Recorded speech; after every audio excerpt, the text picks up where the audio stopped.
3x3 3 roller ऊपर लगते हैं, 3 नीचे लगते हैं। पीछे वाले ड्राफ्ट को अपन बैक जोन ड्राफ्ट कहते हैं, आगे वाले ड्राफ्ट को हम फ्रंट जोन ड्राफ्ट कहते हैं। निप टू निप डिस्टेंस जो बैक और मिडिल वाली दूरी है ये कहलाती है बैक जोन डिस्टेंस। ये रखते हैं अपन 1.1 से 1.42 के आसपास या 1.50 के आसपास बैक जोन डिस्टेंस। ये होती है front zone distance nip to nip, middle roller का निप पॉइंट और फ्रंट रोलर का जो निप पॉइंट, यानी बॉटम रोलर और टॉप रोलर के जो कॉन्टैक्ट पॉइंट्स हैं जहाँ पे दोनों रोलर मिलते हैं वो कहलाता है इसका निप पॉइंट। ठीक है ना। तो रोलर की जो स्पीड्स होती है वो ग्रेजुअली हायर होती है। सबसे पीछे वाले रोलर की स्पीड सबसे स्लो रहेगी, उसके कंपेयर में इसकी स्पीड उससे फास्ट रहेगी, इसके कंपेयर में इसकी स्पीड फास्ट रहेगी। फाइबर लेन जो होती है, फाइबर लेन से एडिशनल डिस्टेंस अपन निप टू निप डिस्टेंस ज़्यादा रखते हैं ताकि प्रॉपर ड्राफ्ट हो सके। ठीक है। अगर आपने बराबर रख लिया तो फाइबर आगे वाले की ग्रिप पे भी आ जाएगा, पीछे वाले की ग्रिप से फ्री नहीं होगा तो फाइबर डैमेज हो जाएगा। ठीक है ना। पीछे वाले दोनों रोलर का लेवल देखिए आप, बिल्कुल सेम है और आगे वाला रोलर थोड़ा इंक्लाइंड है, बट आगे वाले रोलर का डायमीटर ज़्यादा है। ठीक है।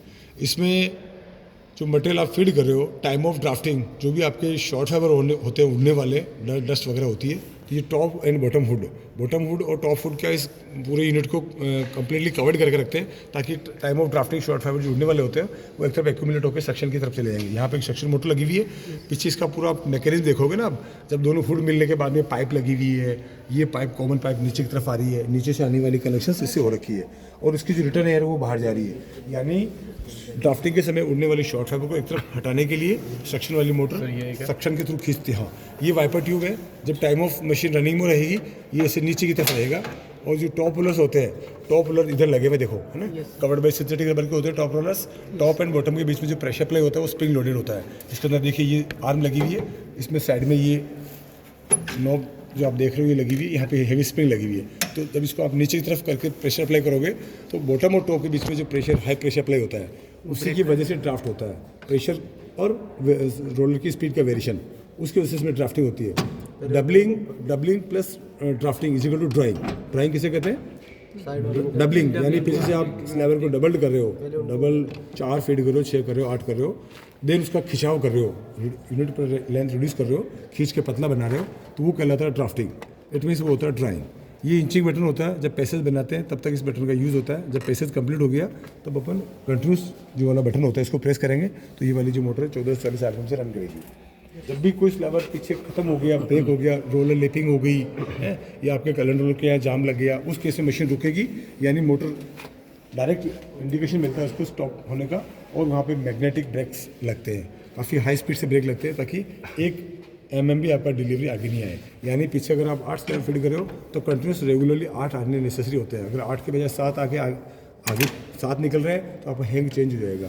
तो ये मशीन तुरंत रोकने का काम करती है, स्टॉप करने का काम करती है। यहाँ रोलर के यहाँ जब भी रोलर बफिंग होती है, सॉरी वो लैपिंग हो जाती है तो टॉप रोलर थोड़ा ऊपर उठेंगे, ऊपर उठने पर ये पिन आउटसाइड ऊपर की तरफ निकलेगी। यहाँ पे जो आपने स्पेस एडजस्ट किया हुआ है वो स्पेस कवर हो जाएगा, नीचे वाला पिन इस पिन को टच करेगा तो मशीन रुक जाएगा। तो वेरियस स्टोमोसस कौन कौन से ये भी आपको याद रखना है। तो ये रहेंगे तो रुक जाएगा। यस। अगर आप 8 फीड कर रहे हो, 8 में से अगर एक टूट गया या केन में खत्म हो गया उस केस में मशीन रुक जाएगा। कम और एक ज़्यादा चलता है ना सर, अगर करते हैं जैसे 5 स्लाइबर है, 6 स्लाइबर। यहाँ पे ये ट्रम्पेट होता है, ट्रम्पेट से स्लाइवर ग्रिप होकर दोनों रोलर के बीच में से ट्यूब्स के माध्यम से वो व्हील घूमता रहेगा। ये कॉलिंग बनाने का काम ये करता है और स्लाइवर इसके थ्रू आउटलेट रहेगा, निकलता रहेगा और जो नीचे केन होती है उसमें डिपॉजिट होता रहेगा। सर ये क्या कहलाता है? ये कंडेंसर और ये इकट्ठा लैप हो ये कहलाता है ट्रम्पेट, TRUMPET, ट्रम्पेट कंडेंसर। इसको कहते हैं कॉलर कैलेंडर रोलर। सर इसका नाम ट्रम्पेट शायद इसलिए क्योंकि वो एक म्यूजिकल इंस्ट्रूमेंट आता है ना, वो उसके जैसे भी ट्रम्पेट की शेप होती पानी है। भरने का आपने बेसिक कीमा देखा होगा, इससे शेप स्लैबर शेप देने का काम करता है। यहाँ इधर वाली एयर और यहाँ वाली एयर इससे कंबाइंड होकर इससे कनेक्ट है, ये भी नीचे की तरफ जा रहा है। ये भी होता है, ये कॉलर व्हील कहलाते हैं, ये कंटिन्यूस घूमते रहेंगे। ये कैलेंडर रोलर है। Calendar roller, collar calendar roller. तो फ्रंट रोलर और कॉलर कैलेंडर रोलर के बीच का जो ड्राफ्ट है ये कहलाता है tension draft. Surface speed of किसके वजह से? Surface speed of collar calendar roller divide surface speed of front roller, ये is equal to tension draft. ये वाला कौन सा रोलर है सर पीछे? इसका इन दोनों का नाम कंबाइंड पेयर का नाम है कॉलर कैलेंडर रोलर। ओके। इनका नाम है collar tube, calendar roller, collar wheel. ये कॉलर ट्यूब है, ये कॉलर व्हील है। ये गोल गोल व्हील है और साइड में लगी हुई है वो ट्यूब है। ठीक है। नीचे कैन बॉटम प्लेट जिसपे कैन रेस्ट करती है, स्पेसिंग चेंज जो होता है वो नीचे से होता है। ठीक है। अब उसके ऊपर नीचे यहाँ पे स्टॉप मोशन डिवाइस भी है, यहाँ पे ब्लेड लगी हुई है। ये ब्लेड जब यहाँ पे मेटल इकट्ठा हो जाएगा, कंट्रीज नीचे नहीं जाएगा तो वो माइक्रो स्विच को प्रेस करेगी और मशीन रुक जाएगी। यानी कहीं पे भी कोई अननेसेसरी लैपिंग नहीं हो। अगर आपने side cover front cover open कर दिया तो मशीन रुक जाएगा। साइड वाला कवर भी ओपन कर दिया, राइट गियरिंग साइड कवर, सामने वाला कवर आपने अगर ओपन कर दिया ये प्रेस नहीं होगा।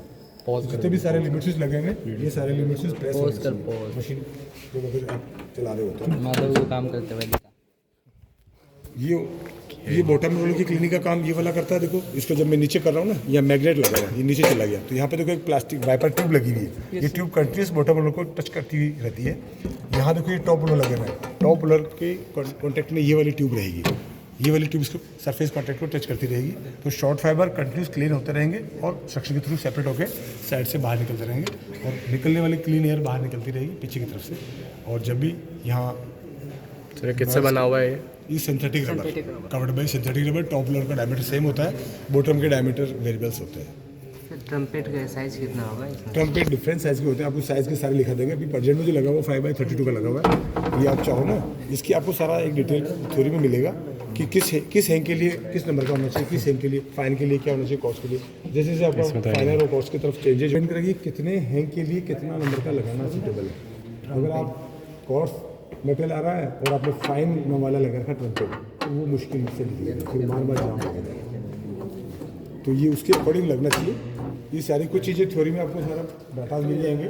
फ्रंट जोन में क्या रखेंगे, बैक में क्या रखते हैं, फ्रंट लेंथ क्या होनी चाहिए, पहले पैसेंजर क्या रखते हैं, दूसरे पैसेंजर क्या रखते हैं, ये सारी कुछ चीज़ें प्रैक्टिकली बुक्स में मिलेंगी आपको। मशीन से रिलेटेड जो आपको कि ये रोलर्स फिक्स होता है, सेकंड और थर्ड रोलर्स आगे पीछे स्लाइड होता है। ये आप ड्राफ्ट मतलब निप टू निप डिसाइज चेंज कर सकते हो, बहुत इजीली ये हो जाता है। जब भी आपका लॉट चेंज हुआ है, जैसे भी आप फिट करो 50 mm का मेटल है, नेक्स्ट आपका 70 mm का आया तो उसके अकॉर्डिंग आपको एडजस्ट करना पड़ेगा।